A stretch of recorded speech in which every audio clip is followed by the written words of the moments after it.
আজকে ভোট যদি ছিল না, আমি বিবেকের কাছে অনেক প্রশ্ন করেছি। আমি দিনাটা পৌরসভার পৌরপিতা। বিগত কয়েকদিন ধরে যেটা শহরের লোক বিভ্রান্ত, কিছু সংখ্যক লোক প্ল্যান নিয়ে কমপ্লেন নিয়ে আসছে এবং তার আমরা তদন্ত করে দেখলাম সেই প্ল্যানগুলো সেটা পৌরসভার বাইরে কোনো চক্র কাজ করেছে। পৌরসভার শিল ও জাল, অনেকটা তো বলতে পারবো না, আমার নিজের যে সাইনটা আছে সেটা টোটালি জাল। এবং আমাদের কাছে যে কমপ্লেন এসছে আসামাত্র আমরা দিনাটা থানায় এফআইআর দায়ের করেছি, কমপ্লেন দিয়েছি সঠিক তথ্য উদ্ঘাটন করার জন্য। এবং আজকে আমি পৌরসভার দায়িত্বে ছিলাম এবং একটা সাধারণ মানুষ পৌরসভার বাইরে রাবার স্টাম্প বানিয়ে একটা জাল চক্র করে যারা মানুষকে প্রতারিত করছে, তার সত্য সামনে আসুক, সেটা আমরা চাই। আমি মনে করেছি আমি যদি এই চেয়ারে বসে থাকি তাহলে হয়তো সত্য প্রকাশ হওয়ার পরও মানুষ হয়তো চিন্তা করে চেয়ারম্যানদের চেয়ারে থেকেই তদন্ত করালো। আমি তদন্তটা একদম সুন্দরভাবে হোক, পরিষ্কারভাবে হোক, সত্যতা উদ্ঘাটন হোক। আমাদের দলের সম্মান এখানে জড়ায় আছে। পাশাপাশি এই তদন্ত সঠিকভাবে সুন্দরভাবে উদ্ঘাটন হবে।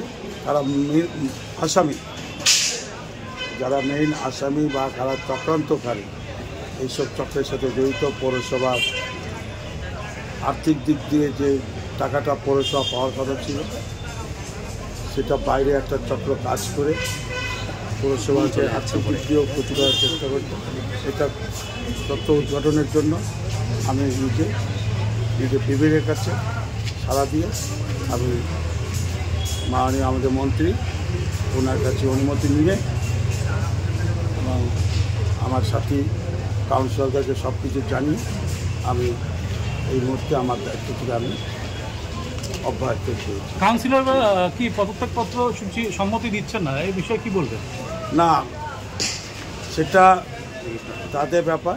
আমি আমার পদত্যাগপত্র দিয়েছি, দলের নির্দেশ মানে কে দিল না দিল সেটা আমার কাছে বড় ব্যাপার না। আমি আমার বিবেকের কাছে প্রশ্ন করে আমি দেখেছি আমার পদত্যাগ দেওয়াটা উচিত সঠিক তদন্তের স্বার্থে, যাতে মানুষ সত্যতা জানতে পারে কোথায় আমি যে নির্দোষ তার প্রমাণ আমাকে দায়িত্ব থেকে সরিয়ে দিয়ে দেওয়া। কারণ এটা একটা নজির হয়ে থাকুক যে আমি কোনো তদন্তের সম্মুখীন হইতে ভয় পাচ্ছি না। আমি পরিষ্কার এবং পরিষ্কারভাবে তদন্তের দিকে আমি তদন্তের যা উঠে আসবে, যারা দোষী তারা শাস্তি পাবে। কোথাও কি মনে হচ্ছে যে দলের চাপে আপনি পদত্যাগ করলেন? না, দলের চাপে কেন? আমার নিজের একটা বিবেক নেই। আমার দল তো আমার কেন চাপ দেবে? আমার তো নিজের একটা বিবেক। দল তো আমাকে এই জায়গায় নিয়ে এসছে। দল আমাকে একটা ভালো মানুষ, আমার তো পলিটিক্যালি বিশাল বড় ক্যারিয়ার ছিল না। দল আমাকে মনে করছে আমি একটা শক্ত লোক, ভালো লোক। সেই চিন্তা করে দল আমাকে বুথ স্তরের কর্মীকে আমাকে এত বড় দায়িত্ব দিয়েছে। কোথাও হয়তো আমার ব্যর্থতা হচ্ছে, সেই ব্যর্থতা হচ্ছে সেটা কর্মক্ষেত্রে না, যে মানুষ কেন প্রতারিত হলো এটা আমার জানার। না, এখানে রাজ্যের সিদ্ধান্তে থাকবে। আমার নিজের বিবেক আছে, রাজ্যের পরে বসতো। আমার নিজের যে দিনাটা পৌরসভা চলে, দিনাটা সাধারণ মানুষের টাকায়। এখানে কেউ 1 লক্ষ টাকা ট্যাক্স দেয়, কেউ 10 টাকা ট্যাক্স দেয়। প্রত্যেকটা লোকের পার্টিসিপেট আছে পৌরসভা চালানোর জন্য। তাদের পয়সা কোনো জাল চক্র বাইরে লুটপাট করে খাবে, সেটা কেন মানি নেব? আপনার আসার আগের থেকেই কি এই ধরনের চক্র চলছিল বলে মনে হয়? আমার তো এখন পর্যন্ত আমি তো জানতাম না। আমাদের কাছে যদি এই আমাদের কাউন্সিলর চঞ্চলবাবু এই তত্ত্ব যদি সামনে না আসতো, তাহলে আজকেও হয়তো আমরা অন্ধকারে থাকতাম। উনি কারণ যে ঘটনাগুলো হচ্ছে সব পৌরসভার বাইরে। আপনার কি মনে হচ্ছে যে আপনি পদত্যাগ দিলেই এই যে তদন্তর গতি পাবে, মানে তদন্ত সঠিকভাবে হবে? নিশ্চয়ই তদন্ত সঠিকভাবে হবে, পুলিশ প্রশাসন তদন্তটা ভালো মতো করবে। হয়তো তাদের আমাকে ডেকে জিজ্ঞাসাবাদ করার ক্ষেত্রে কোনো বাধ্যকতা আসতে পারে, আমাকেও ডাকবে। তদন্তের সাথে যখন যাকে প্রয়োজন মনে করবে ওনারা ডাকবে। এবং আমরা আমরা খবর পাচ্ছি আজকে 5টার দিকে আপনাকে ডাকা হয়েছে। হ্যাঁ, আমাকে ডেকেছেন, আমি যাব। আমাকে যা যা প্রশ্ন, কোনো সত্য, আমার কোনো তথ্য লুকোনো কিছু নেই, যা সঠিক আমি সেই সঠিক তথ্য তুলে দেবো। জনগণের স্বার্থে, একটা মানুষের স্বার্থে সঠিক তথ্য উদ্ঘাটন হোক। শোনা যাচ্ছে বোর্ড মিটিং এর আগে অন্য কোথাও আরো কোনো মিটিং হয়েছিল, এটা শোনা যাচ্ছে এমনটাই। আমার কাছে আমার কোনো কথা নাই, আমার কাছে এরকম কোনো কিছু জানা নেই।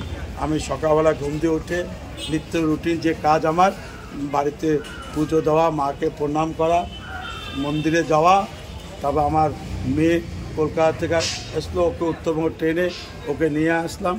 আমি যাওয়াতে ইউ সাহেবের সাথে দেখা করেছিলাম, স্যার আমি পদত্যাগ করবো, আমাকে এই ভাষাটা আমি ঠিকমতো লিখতে পারবো না, আপনি একটু লিখে দিন।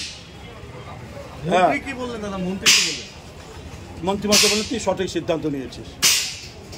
ওনাদের পদত্যাগ করতে হলো কেন? আপনি তো চেয়ারম্যান পদে রেখেও পুলিশকে সহযোগিতা করতে পারতেন।